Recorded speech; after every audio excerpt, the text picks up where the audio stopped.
Hola, ¿qué tal? Gracias por acompañarnos una semana más aquí en su programa Actualidad. Justo esta semana inició el curso lectivo 2017 y para conversar sobre importantes temas alrededor de lo que es la educación, hoy quisimos invitar al director regional de la Regional Los Santos del Ministerio de Educación Pública, al doctor Víctor Hugo Durán Abarca, para así poder aclarar muchas inquietudes, muchas dudas que hay alrededor de todo este tema y que estamos seguros que con don Víctor vamos a poder aprender incluso bastante alrededor de estos 30 minutos. Don Víctor, buenas noches, bienvenido a este espacio. Bien, muchas gracias por la invitación. Me parece excelente que podamos compartir algunas ideas, algunos criterios en el arranque del curso lectivo 2017 y que le permitan a los estudiantes, a las familias, poder pues tener algunas valoraciones que les permitan arrancar adecuadamente esta etapa tan importante en este nuevo año lectivo. Don Víctor, y es que casualmente esta semana ya miles de estudiantes a lo largo y ancho de todo el país y específicamente en esta zona de Los Santos y comunidades vecinas como de Acosta, de Mora, empezaron a movilizarse y emprenden un recorrido el cual estoy seguro que está cargado de muchas expectativas, ¿verdad? Tanto del estudiante como del padre de familia. Don Víctor, para iniciar quisiera que me explicara ¿qué es realmente una dirección regional del MEP? Muchas veces escuchamos solamente para efectos administrativos la dirección regional del MEP, pero quisiera que nos explique qué alcances también tiene. Correcto, bueno, en el Ministerio de Educación Pública es el ente rector, ¿verdad?, a nivel nacional de todo lo que tiene que ver con educación. Y en este sentido, el mismo se divide en 27 direcciones regionales para administrar adecuadamente cada uno de los procesos. Nosotros somos una de esas direcciones regionales, abierta a partir del 2008, y de acuerdo al decreto 35513, ahí establecen las funciones de la dirección regional que tiene que ver con la atención a los usuarios en el ámbito regional, tratando de que los usuarios no tengan que desplazarse a las oficinas centrales, sino que desde nuestra instancia podamos atender ojalá la mayoría de procesos en el ámbito técnico, en el ámbito administrativo, y que especialmente los educadores, los directores, pues puedan estar en su espacio de trabajo aprovechando al máximo esos 200 días lectivos también, que de acuerdo a la normativa nos corresponde desarrollar en las aulas. Básicamente, eso es una dirección regional. Nosotros nos dividimos, las direcciones regionales se dividen en circuitos educativos. En este caso, los circuitos también están conformados por instituciones educativas. Entonces, en nuestra región tenemos 3 circuitos. El circuito 01, que tiene su sede aquí en Tarrazú, el circuito 02, que tiene su sede en Dota y abarca instituciones del cantón de Dota, del cantón del Guarco e inclusive algunas del cantón de Desamparados. Y tenemos el circuito 03, que tiene su sede en León Cortés y también atiende todas las instituciones del cantón de León Cortés y algunas de Acerrí. Bueno, bastante territorio cubren. Sí. Don Víctor, así las cosas, ¿con qué cifras arranca este curso lectivo en lo que compete a la Dirección Regional de Los Santos? Me refiero, ¿cuántos educadores se tienen previsto para este año? ¿Cuántos son los estudiantes a los que atienden ustedes? Y importante también, quisiera saber si tienen previsto hacer algunas inversiones en términos de infraestructura, que al final eso se refleja en la educación de los estudiantes. Ok, bueno, muy bien. Básicamente con lo que es lo que tenemos es un aproximado de acuerdo a la matrícula y prematrícula realizada en el 2016, pero básicamente en primaria vamos a contar con un aproximado de 4.500 estudiantes, ¿verdad?, en las diferentes instituciones. Hay un detalle importante: nuestra dirección regional está conformado por un porcentaje casi que del 43% de escuelas unidocentes, ¿verdad? Es una característica que hay que tomar en cuenta. Y entonces en primaria hablaríamos de 4.500 estudiantes. En secundaria tenemos un aproximado para el 2017 de 3.000 estudiantes, ¿verdad?, abarcados por los colegios que corresponden y conforman la dirección regional. En educación abierta, que son estos programas de la gente que va y matricula para hacer exámenes por la modalidad de educación abierta, bachillerato, tercer ciclo, primaria, tenemos un aproximado de 600 estudiantes. Y también en la modalidad de secciones nocturnas tenemos un aproximado de 150 estudiantes, ¿verdad?, que son proyectos también que se manejan en la dirección regional, Para un dato general de unos 8.200 estudiantes es lo que más o menos vamos a atender en este 2017 en las instituciones educativas. Y ya básicamente el número de profesionales te lo quedo debiendo en términos de que estamos apenas arrancando con los datos estadísticos, entonces creo que no tendría exactamente el número en este momento como para poder ubicarlo. Doctor, ¿qué inversiones se esperan para este año en infraestructura y demás que tienen que ver con la calidad del aprendizaje de los estudiantes? Okay, bueno, especialmente lo que tiene que ver, o sea, hay una inversión muy fuerte, ¿verdad? Porque si te hago un resumen de lo que son los programas de equidad, lo que tiene que ver con comedores escolares, con transporte estudiantil, con el programa Avancemos, con becas de FONAVE, más la infraestructura, lo que se le ingresa a las juntas de educación por infraestructura es un monto muy grande. Yo te podría hablar, por ejemplo, que en infraestructura en este momento pueden haber más de 2.000 millones para lo que es especialmente gestionar todo lo que son aulas, espacios para deporte, espacios administrativos.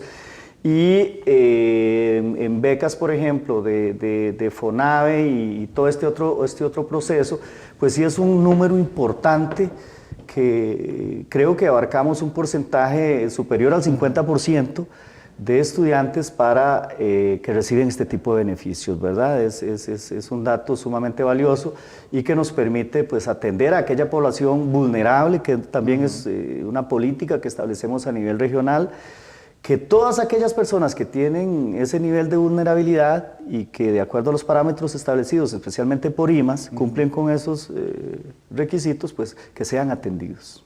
Importante para que mantenerlos en las aulas. En el sistema, claro. Quisiera saber también qué cambios se esperan para este nuevo curso lectivo en cuanto a contenidos que ustedes establecen, o si hay algún otro cambio que sea de interés para los televidentes que en este momento nos están viendo. El Ministerio de Educación Pública pues es una política que ha venido definiendo en términos de hacer atractiva la educación para los estudiantes. Eso es lo que queremos, o sea, que la educación sea atractiva, que el estudiante la disfrute, no solo el estudiante, todos los que forman parte de la comunidad educativa, igual educadores y padres de familia, esa sería la intención. Entonces sí, evidentemente se han cambiado la mayoría de programas de estudio, son 2, 3 materias las que quedan por ahí que todavía no se ha podido cambiar lo que es propiamente el programa de estudio, pero en la mayoría de programas, tanto de primaria como de secundaria, se realizaron cambios. Y esto tiene que ver con ¿qué? Con hacer las clases más agradables, más directas, de manera que el estudiante aprenda haciendo, que es tal vez un discurso que viene de muchos años, pero ya llevarlo a la práctica no es tan fácil, ¿verdad? Entonces, eso tiene que ver también entonces con un cambio en el planeamiento, en la estructura del planeamiento, que básicamente va a tener tres componentes que tienen que ver con objetivos, o de acuerdo a como el programa lo establezca, ¿verdad? Pero hablemos de objetivos con las actividades, ¿verdad? Y los criterios de evaluación o los procedimientos que se van a utilizar para evaluar. Obedece a un formato mensual, pero como te digo, aquí básicamente lo que hay que enfatizar es que nosotros desde la dirección regional lo que estamos primero realizando es un proceso muy fuerte de capacitación a los educadores, porque si queremos que los educadores realmente transformen esos programas de estudio en actividades propias, en un currículum que sea dinámico, que sea activo, pues hay que apoyarlos, ese es el primer punto, no le podemos pedir cambios sin apoyo. Entonces sí hay un plan de capacitación fuerte a nivel regional, pero también tenemos que atender a los estudiantes, o sea, no podemos estar solo sacando educadores, sino que el tiempo efectivo de clases para nosotros es fundamental. Por eso estamos tratando de abarcar también algunos procesos que tengan que ver con capacitación en línea, ¿verdad? Utilizar los recursos tecnológicos, y algo que estamos impulsando muy fuerte es el uso de las tecnologías en el aula. Que justo ese es un tema que más adelante vamos a abordar, que tiene que ver con lo que es la tecnología aplicada a la educación. Correcto. Y la capacitación de los docentes. Nosotros vamos a hacer aquí nuestra primera pausa comercial, pero al regresar vamos a hablar sobre un tema muy importante, qué aspectos debe también contemplar los padres de familia al momento de iniciar este curso lectivo. No se separe, ya regresamos con más de su programa Actualidad. Ya regresamos con más de Actualidad. Estamos de vuelta con más de Actualidad. Gracias por continuar en compañía de su programa Actualidad. Y esta noche estamos conversando con el doctor Víctor Hugo Durán Abarca, director regional de la Dirección Regional Los Santos, sobre este inicio del curso lectivo y algunas consultas y temas importantes que nos deben de interesar a todos. Don Víctor Hugo, antes de irnos a comerciales empezamos a hablar también de la importancia que debe haber en todo el proceso educativo, que es el acompañamiento del padre de familia. Desde su experiencia, ¿cuál debe ser esa participación del padre de familia para garantizar una adecuada enseñanza del estudiante? Okay. Muy bien, bueno, como educador y desde nuestra experiencia, uno siente que a veces en lo que son los niveles de preescolar, a un primer grado, el padre de familia está muy cercano al estudiante, o sea, hay una efervescencia, ¿verdad? Y entonces está muy a la par. Y uno, como educador, querría que ese acompañamiento sea continuo, inclusive hasta que el estudiante está y va a salir de bachillerato. Pero sí, específicamente lo que nosotros como educadores esperaríamos, ¿verdad? Cuando hablamos de ese acompañamiento, no se refiere solamente al ir y a dejar y a traer al niño a la escuela, sino el estar en esa constante revisión, por ejemplo, del trabajo que hace el estudiante en el aula, de estar consultando al educador cuál es el rendimiento, cuál es el comportamiento del estudiante en el aula, y de que cualquier inquietud que tengan como padres de familia las canalicen a través del docente de aula y a través del director también. Lo ideal es que siempre primero se comuniquen con el docente, ¿verdad? Pero en caso ya de haber alguna situación particular, pues lo hagan también con el docente y con el director, para que sean atendidos de forma inmediata. No hay que esperar a fin de año para atender las situaciones, porque ya al final de año es muy poco lo que se puede hacer. Entonces nosotros lo que recomendamos es que al inicio del curso lectivo sea ojalá para decir cosas buenas del educador, pero también si hay algún otro detalle que considere que no está caminando como debe ser, que no se está ejecutando de la mejor manera, pues inmediatamente lo conversen con el educador, y si pues no lo atiende como debe ser, lo trasladen al director, y así sucesivamente. O sea, es un debido proceso, hay que cumplirlo, pero es una recomendación que sería muy válida en términos de que se puedan atender las cosas al instante. Es la educación de sus hijos, hay que estar muy al tanto, esa es la mejor herencia que le podemos dar a nuestros hijos y nosotros como educadores a nuestros estudiantes. Entonces ese rol, padre de familia, y esa comunicación, padre de familia, educador, institución educativa, es vital para alcanzar los objetivos que como Ministerio de Educación y en este caso como Dirección Regional nosotros nos proponemos, ¿verdad? Sin duda importante esa comunicación que pueda haber entre el padre de familia y el centro educativo.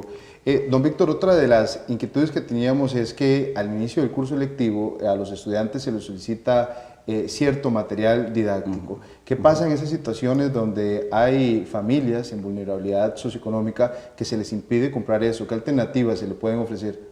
Ok, bueno, en este particular nosotros la recomendación a los padres de familia a los padres de familia recomendación, indicación e instrucción a los directores y a los profesores, maestros, es efectivamente pues que tienen que tomar en cuenta esa condición de vulnerabilidad de las familias, y que efectivamente pues también hay un precepto constitucional que dice que la educación es gratuita. Y en ese sentido a veces no es tan gratuita como el precepto constitucional lo dice. Pero aquí efectivamente hay que manejar, contextualizar la realidad de los padres de familia y efectivamente solicitar aquello que los padres de familia y que efectivamente el estudiante requiera, y que el padre de familia, que la familia tenga la posibilidad de ubicar. Entonces es claro que no se puede exigir ni obligar.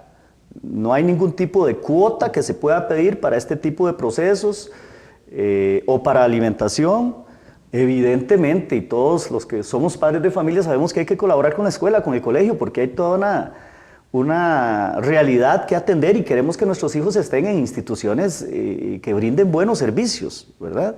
Pero de ahí, de colaborar a obligar, hay un abismo, ¿verdad? Entonces en esto es clarísimo de que no se puede obligar a ninguna familia a ubicarle cuotas para patronatos escolares o para material didáctico. Y aquí quiero recalcar, o sea, por eso la necesidad de que nuestros educadores especialmente utilicen mucho la tecnología. Nosotros ahora, vos decías que lo íbamos a abarcar más adelante, pero aprovecho para decirlo, o sea, son muy poquitas las instituciones, 2 o 3 que todavía no tienen conectividad. pero las demás ya tienen servicio de internet y entonces hay una serie de recursos que pueden utilizar y que se pueden generar dentro de la misma institución educativa para evitar lo que es la compra de libros. Y especialmente, también esto es importante, o sea, el libro tiene que pasar a un segundo plano. El libro tiene que pasar, la educación, estamos trabajando muy fuerte para que el libro es una herramienta más de la que utiliza el educador, pero no debe ser el fin en sí mismo, ¿verdad? O sea, por eso creemos el uso de la tecnología, otra serie de recursos que el contexto le brinda al educador, pues para atender esos procesos. Bien, don Víctor, muchísimas gracias. Nosotros aquí vamos a hacer nuestra segunda pausa comercial, pero al regresar vamos a seguir conversando sobre temas que a usted le deben de interesar con motivo del arranque de este curso lectivo 2017. No se separen, ya regresamos con más de su programa Actualidad. Ya regresamos con más de Actualidad. Estamos de vuelta con más de Actualidad. Gracias por continuar en compañía de su programa Actualidad, y esta noche estamos conversando con el doctor Víctor Hugo Durán Abarca, director regional de la Dirección Regional de Los Santos del Ministerio de Educación Pública. Don Víctor, ya cambiando de tema, pero siempre sobre esta misma línea de lo que tiene que ver el sistema educativo costarricense, en los últimos tiempos se ha puesto quizá de moda una palabra, pero que siempre ha existido este concepto en nuestro país, es el tema del bullying. ¿Cómo lograr identificarlo y abordarlo y cómo darle ese tratamiento desde las aulas y también en conjunto con los padres de familia? Sí, bueno, obviamente es un tema bastante difícil y que no podemos negar que está lamentablemente en nuestros centros educativos y yo diría que en la sociedad en general, ¿verdad? Eso es un problema que no se genera en los centros educativos, sino que es parte también de una problemática más amplia que tiene que ver con toda nuestra sociedad. Entonces, pues desde el sector educación y oficialmente lo que tenemos son procedimientos, ¿verdad?, para atender estos procesos y específicamente te puedo hablar que son elementos pues, que no se generan en los grupos donde, por ejemplo, es muy difícil que vos puedas ver un proceso de estos en un aula donde está el educador o donde hay adultos presentes, para hablar de escuela primaria o secundaria, sino que generalmente pasa en escenarios que es bastante difícil de percibir. Estoy hablando de los baños, en los espacios de los recreos. Entonces, en primaria particularmente, o sea, primero aclararles sí que hay procedimientos, hay protocolos que ya los directores los tienen clarísimos. Ayer precisamente teníamos una reunión con los directores y donde se les planteaban los de las políticas que desde la Dirección Regional y que el MEP también tiene oficialmente para atender estos casos. Pero efectivamente también, por ejemplo, desde la escuela primaria, lo que planteamos es un proceso de vigilancia muy estricto a estos espacios. Entonces los educadores, todo el personal administrativo, ¿para que esté al tanto de lo que pasa en esos espacios? Hablo de recreos, hablo de horarios, de horas de almuerzo, hablo de los baños inclusive, ¿verdad? De cómo podemos establecer una estrategia para que este fenómeno no se dé y si se da poder erradicarlo, ¿verdad? Entonces, en este ámbito, desde ahí lo estamos trabajando y en educación secundaria, que lamentablemente también es donde es más evidente en algunos casos, pues igual, ahí atendemos con el personal administrativo específicamente la posibilidad de estar muy vigilantes. Te voy a decir, por ejemplo, una población de 1.200 estudiantes aquí en el Liceo de Tarrazú, o sea, es amplísimo, ¿verdad? Y poder abarcar en un 100% es muy difícil, pero bueno, son las medidas que se toman. Igualmente, se brindan muchísimas charlas que tienen que ver con la convivencia, con la cooperación, con el buen vivir. Y la solicitud a los padres de familia también, que desde la casa le hablemos muchísimo a los estudiantes. O sea, el asunto del bullying es que no es solamente, lo vivimos en los espacios educativos, o sea, diariamente, lamentablemente las noticias nos llenan los escenarios donde la gente, pues, más que convivir y compartir, casi que es agredir a lo que, y lo hemos visto. Entonces, la idea es, pues, trabajar conjuntamente, familias y organizaciones sociales, y centros educativos, por supuesto, para atender igual. Y entonces, en la familia, el padre, la madre, el núcleo familiar, cuando detecta este tipo de situaciones o que su hijo manifiesta algunas conductas, inmediatamente comunicarlo al centro educativo, porque la denuncia es la única manera también de atender este tipo de cosas. Si no hay denuncia, es muy difícil poder llegarle, porque como hablábamos, los escenarios que se dan no necesariamente... Entonces, la denuncia ante la más mínima sospecha No necesariamente el estudiante tiene que llegar a decirle a la madre, ante la más mínima sospecha, venir y conversar. En los colegios hay orientadores, hay directores para atender este tipo de procesos. Entonces, sin embargo, también es importante crear esos lazos de confianza entre el estudiante y el padre de familia. Por supuesto, y también con los estudiantes y los educadores, eso es vital, o sea... Don Víctor, ¿qué programas de capacitación están pensando ustedes implementar para este 2017 de cara a atender a esos más de 8,000 estudiantes que es la población estudiantil aquí en los centros?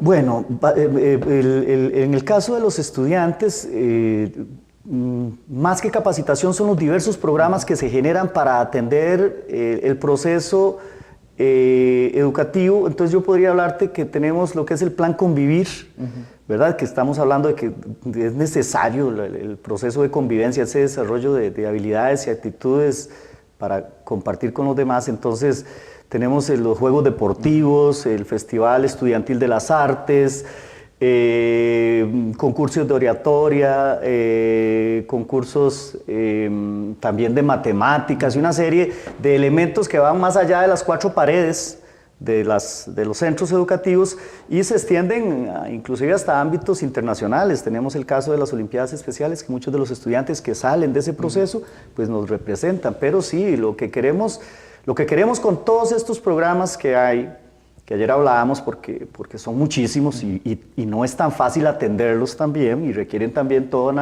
componente económico para hacerle frente, pero es en esa visión de hacer la educación atractiva para el estudiante, que el venir a la escuela o el venir al colegio sea una experiencia gratificante, ¿verdad? Y ahí obviamente entre más gente tengamos participando en juegos deportivos, en festivales de las artes, pues menos agresores vamos a tener.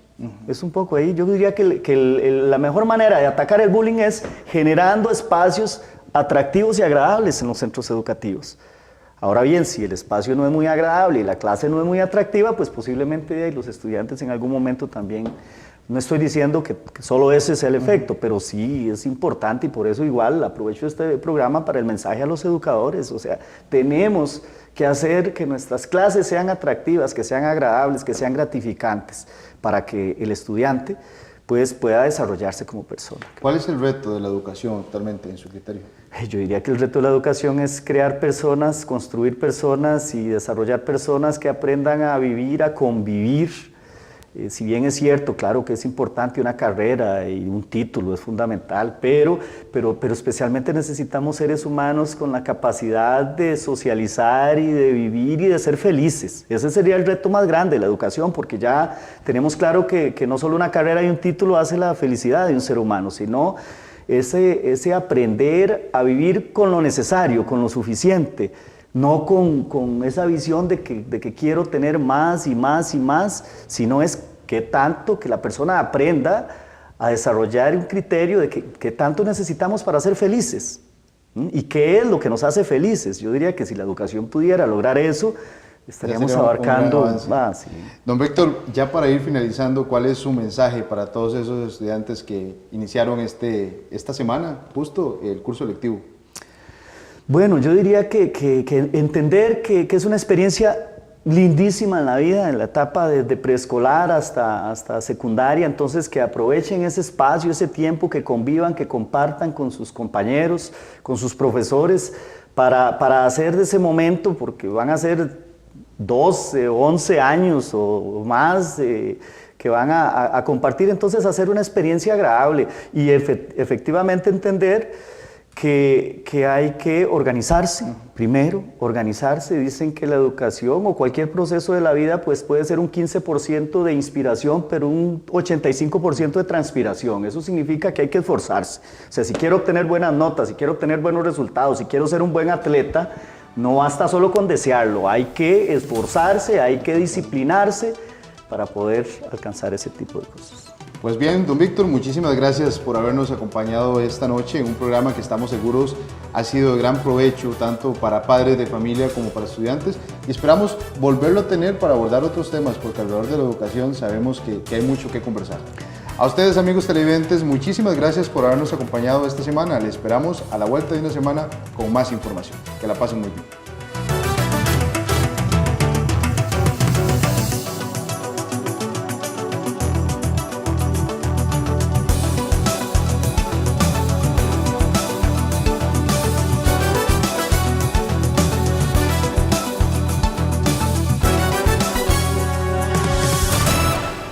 Actualidad.